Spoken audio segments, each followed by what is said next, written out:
जो बिबट्या गावठाणाकडे घराकडे या ठिकाणी शेतीकडे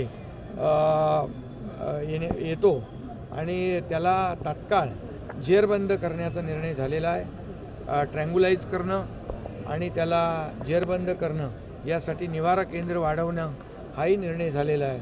त्याचबरोबर जो नरभक्षक आहे त्याला नरभक्षक बिबट्याला दिसताक्षणी गोळ्या घालण्याचाही निर्णय झालेला आहे आणि कुठल्याही परिस्थितीमध्ये माणसाचे जीव वाचले पाहिजे।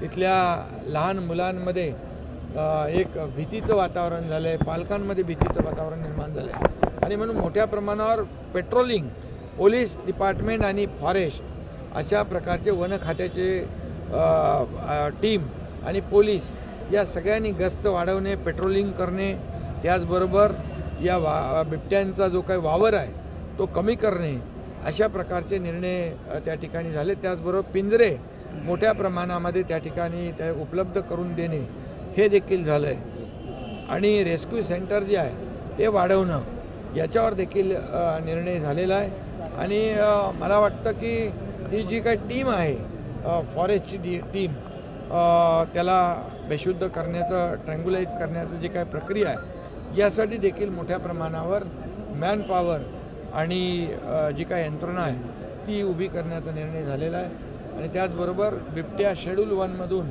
शेड्यूल 2 मध्ये टाकण्यासाठी केंद्र सरकारकडे देखील मागणी करण्याचा निर्णय झालेला आहे, जेणेकरून त्या भागामध्ये बिबट्याची दहशत संपून जाईल आणि त्यांना पूर्णपणे जे काही रेस्क्यू सेंटर आहेत जे आता तिथं त्याची कॅपॅसिटी कमी आहे परंतु ती कॅपॅसिटी वाढवणं हे याच्यावर निर्णय झाला आहे आणि त्यासाठी जे जे काही करावं लागेल ते शासन करेल।